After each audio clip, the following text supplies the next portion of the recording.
Assalamualaikum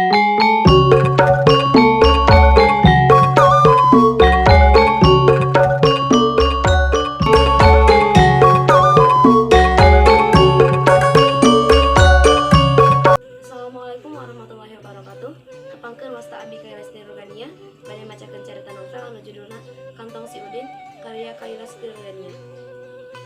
Di poe Senen, di hiji imah tempatna di desa Ciherang. Aya hiji budak anu ngaranna Udin. Disubuh keneh manehna geus budang. Kusabab samimi init ka sakola, manehna kudu ngaji subuh heula.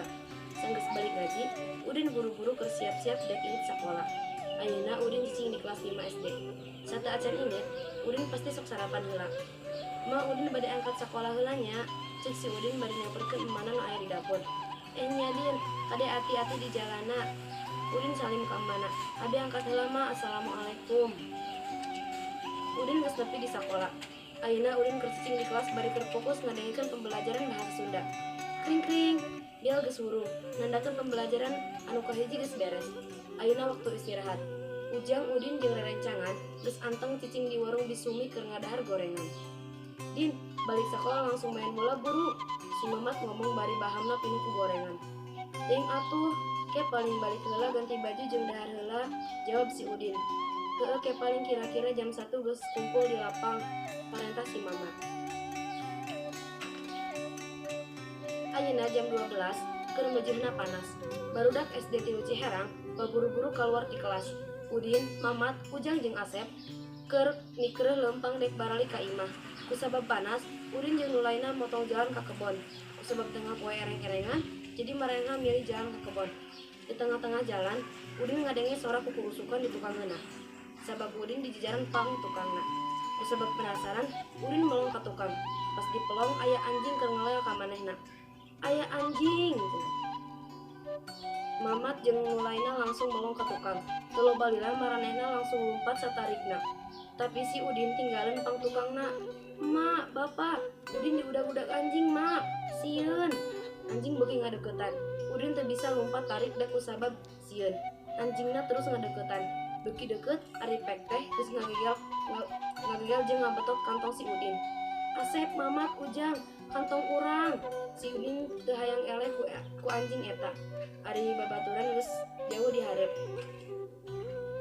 Ayeuna si Udin geus leumpang biasa. Tadi pas manehna parebut kantong jeung anjing, hadena aya nu nulungan, Mang Uje, anu keur kabeneran ngebon di daerah dinya. Ngadenge aya nu gogorowokan. Ari pas ditinggali, aya budak sakola anu diudag anjing galak. Geus ningali babaturan aya di pos ronda di deket pertigaan jalan, buru-buru Udin nyamperkeun ka ditu. "Din, kumaha? Hadena manehna bisa leupas ti anjingna." Si Mamat ngomong bari ngos-ngosan keneh. Maranehna nu aya ti dinya masih ngarasa capek kusabab belumpat eueuh eureuna. "Kantongna pegat dibebetot ku anjing," cik si Udin bari tinggalikeun ka babaturanna. "Adin geus ganti ku nu anyar, eta mah geus rusak kitu." Ujang mere saran, tapi sigana Udin kurang satuju kana saran eta. "Ulah atuh, ieu kantong geus lila, hadiah ti emak keur urang basa eta." Kantong eta berharga pisan ke si Udin. Kusabab eta kantong geus aya ti kelas 3 SD. Pamere ti emana pas ulang tahunna. Si Udin balik ka imah. Ari pas di buruan ninggali emana keur sasapu. Udin nyamperkeun bari ngucap salam. "Assalamualaikum, Mak," cik si Udin. Mana leuwas ningali kaayaan si Udin anu acak-acakan. "Waalaikumsalam." "Alah Udin, nya kunaon? Ni ieu buuk meuli baseuh kieu ku kesa ngungkul. Jaba eta kantong pegat." Mana panik ningali Udin anu siga kitu. Udin ngajak diuk kemana, tuluy nyaritakeun kajadian anu tadi ti awal nepi ka akhir. "Udin, urang meuli kantong deui atuh kantongna. Da eta meni geus rusak kitu," cek Mana. "Karunya kusabab kantong geus rusak kitu." "Ulah we Mak, lebar ieu hadiah ti emak basa eta. Udin resep make kantong ieu. Keun we ku Udin dikabutkeun," cek si Udin nolak. Sabab manehna nyaah pisan kana kantong eta. Jeung manehna mikir lamun meuli deui pasti bakal ngariweukeun emana. Kantong eta berharga pisan keur si Udin. Kusabab eta hadiah kahijina pas keur ulang tahun kelas 3 SD. Dari tahun-tahun ka tukang, ulang tahunna tara dirayakeun. Kusabab pas kelas 3 SD, Udin hatam Al-Qur'an. Jadi sakalian ku eman dipangmelikeun kantong pas keur poe ulang tahunna. Sakitu wae cerita novel anu ku abdi dudugikeun. Hapunten daya kalapatan dina baca tutur kata sareng sanesna. Wabillahi taufiq wal hidayah. Wassalamualaikum warahmatullahi wabarakatuh. wabarakatuh.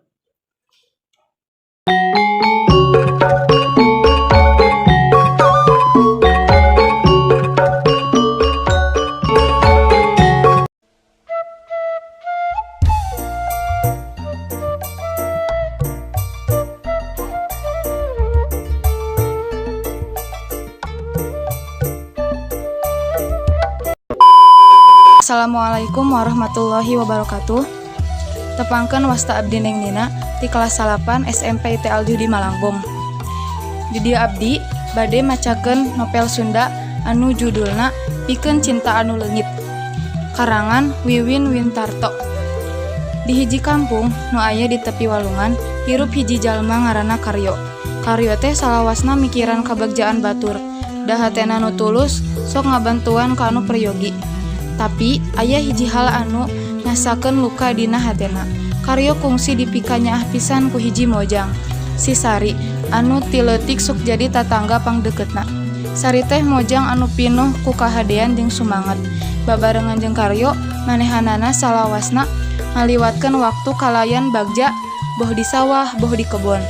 Nanging hiji poe anu nyeri pikeun Karyo datang. Sari dipinang ku lalaki anu asalna ti kota. Sarta ngantunkeun Karyo kalawan hate anu gaduh. Leres Karyo, abdi henteu tiasa nyanghareupan kaayaan ieu deui, anjeun moal tiasa ngartos, tapi abdi parantos nyanda kaputusan. Cek Sari kalawan teu bisa nangtung alatan hate anu berantakan. Karyo teu bisa ngajelaskeun rasa hatena anu jadi poek. Da ieun anjeunna henteu bisa ngalawan ka hayang Sari anu geus milih jalana sorangan. Karyo nyoba ngajauhan Sari, nyusun kahirupan deui kalayan berjuang pikeun nyangkulan rasa perih. Dina proses eta, Karyo manggihan yen kaayaan moal salawasna sakumaha anu dihareup. Di hiji waktos, anjeunna manggihan hiji kabagjaan anu anyar di hate. Nyaeta kapercayaan jeung pangarep-ngarep yen kahirupan teh teu salawasna ngeunaan rasa kecewa, tapi oge ngeunaan kumaha ngajaga kabagjaan diri sorangan. Sakedap-sakedap Sari sadar yen pilihan anu geus dipigawe eta henteu sakumaha anu dihareup. Nalika anjeunna balik deui ka kampung, anjeunna mendakan Karyo anu parantos robah. Henteu ngan saukur dina fisik, tapi dina cara mikir jeung ngalampahkeun kahirupan. Sanaos rasa cinta antara manehna henteu langsung katarima deui, manehna nyadar yen kadua pihak kudu nganggap yen kadang-kadang cinta teh datang dina bentuk anu beda-beda. Karyo jeung Sari teu pernah ngajauhan hubungan maranehna, sanajan teu dina cara anu manehna harapkeun.